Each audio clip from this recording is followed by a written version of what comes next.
வணக்கம் ஃப்ரெண்ட்ஸ். சாண்டிலியன் அவர்கள் எழுதிய மன்னன் மகள், அத்தியாயம் 47. பஞ்சனையை நோக்கி நகர்ந்த உருவம். வேங்கி நாட்டு அரசு குடும்பத்தை பத்திரமாக அரையன் ராஜராஜன் பாஷருக்கு கொண்டு போய் சேர்க்க வேண்டிய பெரும் பொறுப்பை ஏற்றிருந்தாலும் கிருஷ்ணா நதியின் கரையோரமாக சென்று கூடல் சங்கமத்தை அடைவதால் ஆபத்துக்கள் பல அரசகுமாரிக்கும் அவள் தம்பிக்கும் அச்சத்தாலும் கரிகாலன் கிருஷ்ணா நதியின் கரையை விட்டு சற்று விலகி குறுக்கே உள்ள தட்சிண பீடபூமியின் மேடான பிரதேசங்கள் வழியே அவர்களை அழைத்து சென்றான். துங்கபத்திரையும் கிருஷ்ணாவும் இணையும் கூடல் சங்கமத்திற்கு செல்வதால் அனுகூலங்கள் பல இருக்கத்தான் செய்தன. வேங்கி நாடும் மேலை சாளுக்கிய நாடும் ஒரு காலத்தில் ஒரே சாளுக்கிய பேரரசாக இருந்ததால் கிருஷ்ணா நதியின் கரையோரமாக பட்டணங்கள் பல ஏற்பட்டிருந்தன. வேங்கியிலிருந்து சாளுக்கிய கோட்டையில் இருந்து கூடல் சங்கமத்தின் வேட்டுவர் மாளிகை வரையில் வழிநடக அரச குடும்பத்தினர் தங்குவதற்கான மாளிகைகளும் வேறு பல வசதிகளும் இருந்தன. ஆனால் அந்த வழியாக சென்று கூடல் சங்கமத்தை அடைவதற்குள் தான் வேங்கி நாட்டு அரசு குடும்பத்தை அழைத்து செல்லும் காரணத்தை ஜெயசிம்மன் ஊகிக்க முற்பட்டால் வெகு சீக்கிரத்தில் தன்னை வளைத்துக் கொள்வதற்கு மேற்கு சாளுக்கிய மன்னனுக்கு வழி உண்டு என்பதை அறிந்திருந்ததாலும் அப்படி வளைத்து கொள்ள நேரிட்டால் வேங்கி நாட்டு அரசு குடும்பத்தின் கடைசி கட்டம் அதுவாகவே இருக்கும் என்பதையும் உணர்ந்திருந்ததாலும் வழக்கமான வழியை விட்டு தெற்கு திசையில் திரும்பி கஷ்டமான மார்க்கத்திலேயே நிரஞ்சனா தேவியையும் ராஜராஜ நரேந்திரனையும் கரிகாலன் அழைத்து சென்றான். இந்த பயணத்திற்கும் கிருஷ்ணா நதி கரையோரமாக பயணம் செய்வதற்கும் ஒரு வார காலத்திற்கு மேல் வித்தியாசம் இருக்கத்தான் செய்தது. தவிர வழி இருந்த சிறு கிராமங்களிலும் சரி, ஒதுக்கப்படமாக இருந்த சில பட்டணங்களில் இருந்த சத்திரங்களிலும் சரி, அரச குடும்பத்தினர் தங்குவதற்கு வேண்டிய பூராவசதியும் இல்லை. இருப்பினும் கரிகாலன் நிரஞ்சனாதேவிக்கும் ராஜராஜ நரேந்திரனுக்கும் எத்தனை சௌகரியங்களை செய்து கொடுக்க முடியுமோ அத்தனை சௌகரியங்களை செய்து கொடுத்தான். எவ்வளவு ராஜபோகத்தில் அவர்களை வைக்க முடியுமோ அவ்வளவு ராஜபோகத்தில் வைக்க சகலவித முயற்சிகளையும் எடுத்துக்கொண்டான். ஆனால் மன்னன் மகளுக்கு இருந்த மனோநிலையில் அவள் வழியிலே இருந்த கஷ்டங்களை சிறிதும் கவனிக்காமலும் வழி நடுகை ஏதும் பேசாமலும் மௌனமாகவே பிரயாணம் செய்தாள். இறங்கும் இடங்கள் வந்த சமயங்களில் முத்துதேவன் அவளை அணுகி அரசகுமாரி இறங்கலாம் என்று பணியுடன் கூறிய போதெல்லாம் அவள் பதிலுக்கு ஒரு வார்த்தை கூட பேசாமலும் அவனை திரும்பியும் பார்க்காமலும் பெரும் பதுமை போல் இறங்கி சென்றாள். அவள் சித்தத்தில் சதா வேங்கி நாடும் ஜெயசிம்மனும் கரிகாலனும் மாறி மாறி சுழன்று கொண்டிருந்ததால் வேறு இடங்களோ மனிதர்களோ உலகில் இருப்பதாகவே தோன்றவில்லை அவளுக்கு. தான் பிறந்த மண்ணை விட்டு தன்னை வெளியேற்ற ஒருவன் பாரதத்தின் மண்ணில் பிறப்பான் என்பதை சொப்பனத்தில் கூட நினைக்காத நிரஞ்சனாதேவிக்கு அப்பேற்பட்டவன் பிறந்து வந்து அந்த காரியத்தை சாதித்து விட்டானே என்ற நினைப்பால் உள்ளம் கொதித்து கொண்டிருந்தது. யார் ஒருவனை ஒழிக்க வேண்டும் என்பதற்காக பிரம்மமாராயனுடன் சதியில் இறங்கினாலோ அந்த ஜெயசிம்மன் கடைசியில் தன்னை வென்று விட்டானே என்ற எண்ணம் அவள் உள்ளத்தை உடைத்தெறிந்து கொண்டிருந்தது. சாளுக்கிய வீரர்களிடமிருந்து யாரை காத்து யாரிடம் தன் நலனையும் உள்ளத்தையும் ஒப்படைத்தாலோ அவனே தன்னுடன் நிச்சகம் பேசி தன்னை ஏமாற்றி தனக்கும் தான் பிறந்த மண்ணுக்கும் பெரும் நமனாய் வாய்த்தானே என்ற ஏமாற்றம் அந்த ஏந்திழையின் இதயத்தை பாகாய் உருக்கி கொண்டிருந்தது. இப்படியாக உள்ளம் முறிந்து உணர்ச்சிகள் சிதறி பிரயாணம் செய்து கொண்டிருந்த அரசகுமாரியின் மனத்தில் கரிகாலனை பற்றிய வெறுப்பு மிதமிஞ்சி வளர்ந்திருந்ததால் மாற்றானிடம் அகப்பட்ட ஒரு கைதி போலவே அவள் பயணம் செய்தாள். ஆனால் ராஜராஜ நரேந்திரன் உணர்ச்சிகள் நேர்மாறாக இருந்தன. கூண்டிலிருந்து விடுபட்ட பட்சி சிறகடித்து குதூகலிப்பது போல் வேங்கி நாட்டு அரியணையிலிருந்து கிடைத்த விடுதலையால் மிகுந்த உற்சாகத்துடன் இருந்தான் வேங்கி நாட்டு மன்னன். வாலிப பருவம் அடைந்த நாளாய் ஜெயசிம்மனை ஏற்பாற்றினால் மதுவுடனும் மங்கையுடனும் காலம் கழித்து வேங்கி நாட்டு இளவலுக்கு வீரர்கள் சேர்க்கையும் அவர்கள் தங்கியிருந்த மண் தரையும் கூட தேவேந்திர போகமாய் இருந்தது. அதிகமாக சத்திரங்களில் இடவசதி அகப்படாத போதெல்லாம் கரிகாலன் அரசகுமாரிக்கும் ராஜராஜ நரேந்திரனுக்கும் மட்டும் சத்திர வசதிகளை ஏற்படுத்தி கொடுத்துவிட்டு தன் வீரர்களுடன் எதிரே இருந்த தோப்புகளிலோ அதுவும் இல்லாவிடில் வானக்கூரையின் கீழோ தங்கி வந்தான். இரவில் தோப்புகளில் குதிரைகளை கட்டிவிட்டு வேஷத்துக்காக சுள்ளிகளை குவித்து எரியவிட்டு மரங்களில் குதிரைகளை கட்டி மண் தரையில் உட்கார்ந்து பேசிய ராப்பொழுதை போக்கும் வீரர்கள் தூதர்களுடனும் ராஜராஜ நரேந்திரனும் வந்து கலந்து கொள்வான். அவர்களுடன் இருந்த கரிகாலன் சொல்லும் வீரர்களின் கதைகளை கேட்பான். அந்த மாதிரி தானும் ஒரு வீரனாகி பாரதத்தின் வரலாற்றில் தனி இடம் பெறும் நாள் வருமா என்று ஏங்கி பெருமூச்சும் விடுவான்.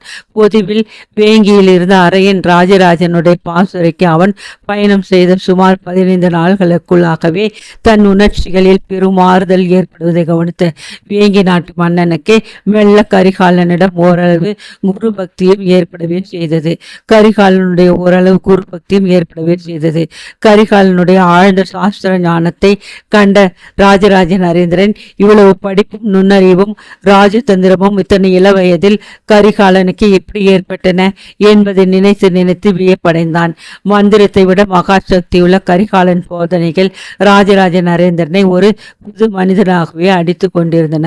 வேங்கி நாட்டு மன்னன் மனசிலிருந்து மது அகன்றது, மடந்தையர் அகன்றனர், அறிவும் புகுந்தது, ஆணவமும் தலை நீட்டியது. வாளை பிடிக்க நடுங்கிய கை வாளை ஏற்க துடித்தது. அவனுடைய மூதாதையரின் ரத்தத்தை தேக்கி வைத்திருந்த ஜெயசிம்மன் என்ற பெரிய கூரை அகன்றதும் வீர உணர்ச்சி அவன் உடலில் பிரவகிக்க தொடங்கியது. அதன் விளைவு அவன் பார்வையிலும் தெரிந்தது. ராஜராஜ நரேந்திரனிடம் மெல்ல மெல்ல ஏற்பட்டு வந்த இந்த மாறுதலை கரிகாலன் மட்டுமல்ல அரசுகுமாரி நிரஞ்சனாதேவியும் கவனிக்கத்தான் செய்தாள். தம்பியின் வாழ்க்கையில் ஒரு புது சகாப்தம் ஏற்பட்டு வருவதை அவன் நடையிலும் பார்வையிலும் அவள் கண்டறிந்தாள். ஆனால் பிறந்த மண்ணை அவன் மாற்றானுக்கு தத்தம் செய்து விட்டானே என்ற உள்ள துடிப்பு அவள் உணர்ந்த உண்மையை மறக்க செய்யவே அவள் அவனிடமும் ஓரளவு வெறுப்பு கொண்டாள். இந்த இருவர் நிலை இப்படி என்றால் பயணம் செய்த சில நாட்களில் கரிகாலன் மனோநிலை எப்படி இருந்தது என்பதை யாராலும் உணர முடியவில்லை. வேங்கி நாட்டில் சாளுக்கியர் கோட்டையின் திட்டி வாசலை திறந்து கொண்டு அவன் ஓடி வந்த அன்றே முதலாக அவளை சந்தித்த அந்த தினத்தில் அவன் முகபாவம் எப்படி இருந்ததோ அப்படித்தான் இருந்தது. பல நாள்கள் கழித்து மனத்தாலும் நினைக்க முடியாத பல சம்பவங்களுக்கு பிறகு பயணம் செய்த அந்த நாள்களிலும் அவனிடம் எந்த மாற்றமோ துடிப்போ ஏற்படவில்லை. உதட்டில் இயற்கையாக தெரியும் அந்த விஷம அந்த நாள்களிலும் இருந்து கொண்டு தான் இருந்தது. வீரர்களுக்கு அவனிடம் கட்டளைகள் எப்பொழுது போலவே உறுதியாகவும் தெளிவாகவும் இருந்தன. அவன் சித்தத்தில் சிந்தனைகள் ஏதாவது ஓடிக்கொண்டு இருந்தாலும் அந்த சிந்தனையின் முத்திரை ஏதும் முகத்தில் தெரியவில்லை. பயணம் செய்த நாள்களில் அவனை பார்க்காதது போல் பல முறை பார்த்து அவன் மனதலோடைய எண்ணங்களை அறிய முயன்ற அரசுகுமாரி கூட தோற்றே போனாள். எந்த நிகழ்ச்சிகளும் உடைக்க முடியாத அந்த உறுதி உள்ளத்தில் என்ன உணர்ச்சிகள் ஓடுகின்றன என்பதை கண்டுபிடிக்க முடியாத முகத்தை கல்லாக வைத்து கொள்ளக்கூடிய ஒரு சாமர்த்தியம் இவைதான் கரிகாலன் வெற்றிக்கு காரணம் என்று பிற்காலத்தில் அரையன் ராஜராஜன் ராஜேந்திர சோழ தேவரிடம் சொன்னான் என்றால் அதற்கான அத்தாட்சியை முன்னதாகவே அந்த பயணத்தில் கண்டால் அரசகுமாரி. அரசாங்க விஷயங்களில் அதிக அனுபவமில்லாதவனானாலும் எந்த ராஜதந்திரின் அறிவுக்கும் கீழ்ப்படாத ஓர் அறிஞனிடம் தான் எந்த வழியும் போக முடியாமல் சிக்கிக் கொண்டிருப்பதை அறிந்தால் நிரஞ்சனாதேவி. அத்தகைய அறிவு அவளுக்கு உண்மையில் சாந்தியை அளித்திருக்க வேண்டும். ஒரு பெரிய அறிவாளியின் காதலை பெற்று அவள் பெருமை பெற்றிருக்க வேண்டும். ஆனால் அவள் மனம் சாந்தி இழந்து நின்றது. கரிகாலன் ஒரு துரோகி என்ற சிறுமை மனப்பான்மையை அவள் காட்ட தயங்கவில்லை. அவளுடைய போக்கை கண்ட அரையன் ராஜராஜனும் பாலியத்தில் அவளை எதிர்கொண்ட வந்தியத்தேவனும் கூட அயர்ந்து போனார்கள். 10 நாள் பயணத்திற்கு பின்பு அரையன் ராஜராஜன் பாசறையில் அவள் வந்தியத்தேவரை சந்தித்தாள். அதுவும் கரிகாலன் முன்பே தூதர்களை அனுப்பியதன் விளைவாக அவள் வருகைக்காக ஏற்பாடு செய்யப்பட்டிருந்த மாபெரும் வரவேற்பு சபையில்தான் அவரை சந்தித்தாள். அங்கு அவள் நிகழ்ச்சி நிரம்பிய விருப்ப சொற்களால் கரிகாலனை மட்டுமல்ல வந்தியத்தேவரையும் அரையன் ராஜராஜனையும் கூட சுட்டாள். ராஜேந்திர சோழ தேவரின் பிரதான படைத்தலைவனும் போரில் இணையற்ற ஜெயசிம்மனை முறியடித்த மாவீரனுமான அரையன் ராஜராஜன் விமலாதித்தன் மகனையும் படைத்தளத்தின் எல்லையிலேயே 1000 குதிரைகளுடனும் யானைகளுடனும் எதிர்கொண்டு துந்துவிகளும் சங்கங்களும் வானை பிளக்க அவர்களை வரவேற்றான். அவனை கூட லட்சியம் செய்யவில்லை அரசகுமாரி. 6 வெண்புருவி வண்டியிலிருந்து வரவேற்பு மண்டபத்தில் இறங்கிய மன்னன் மகள் தலையை சற்றே திருப்பி கடல் போல் கண் சென்று விடமெல்லாம் பறந்து கிடந்த சோழ படைகளை கவனித்தாள். பிறகு தலையை சற்றென்று மண்டப வாயிலுக்காக திருப்பி உள்ளே சென்றாள். அவளுக்கும் ராஜராஜ நரேந்திரனுக்கும் சுற்று பெண்கள் கொண்டு வந்திருந்த ஆர்த்திகளையும் ஏற்காது புறக்கணித்து மண்டபத்துக்குள் புகுந்தாள் அவள். மண்டபத்திலிருந்து சுமார் 1000 வீரர்கள் எழுந்திருந்து மன்னன் மகளுக்கும் வேங்கி இளவலுக்கும் தலை தாழ்த்தினர். 1000 வாள்களும் ஏக காலத்தில் உருவப்பட்டு இந்த வாள்கள் உங்கள் சேவைக்காக என்று பொருள்படும்படி அவள் காலடியில் தாழ்த்தப்பட்டன. மௌனமாக அந்த வரவேற்பு வாள்கள் எழுந்து தாழ்ந்த அந்த வீர காட்சி வீரனான விமலாதித்தன் மகளும் உடலிலே வீரம் சிறிதும் குன்றாதவளுமான நிரஞ்சனாதேவியின் இதயத்தை சென்று தொடரதான் செய்தது.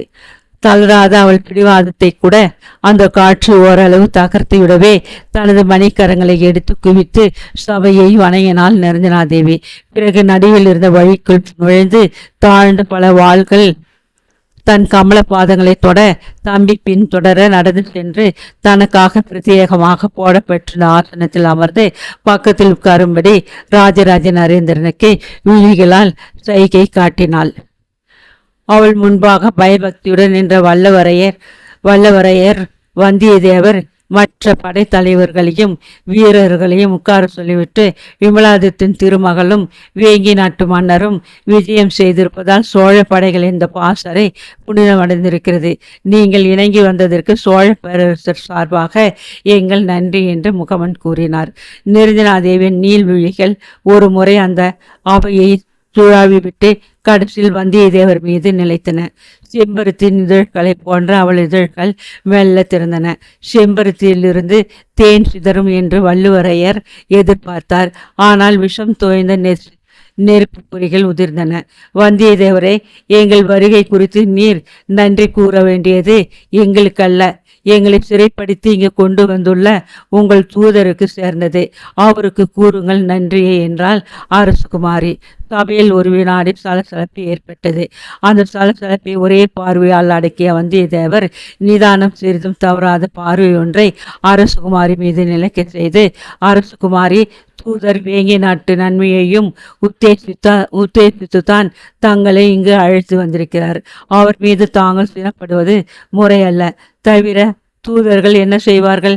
அரசனிடம் ஆணைப்படி நடப்பது தூதர்கள் பொறுப்பு.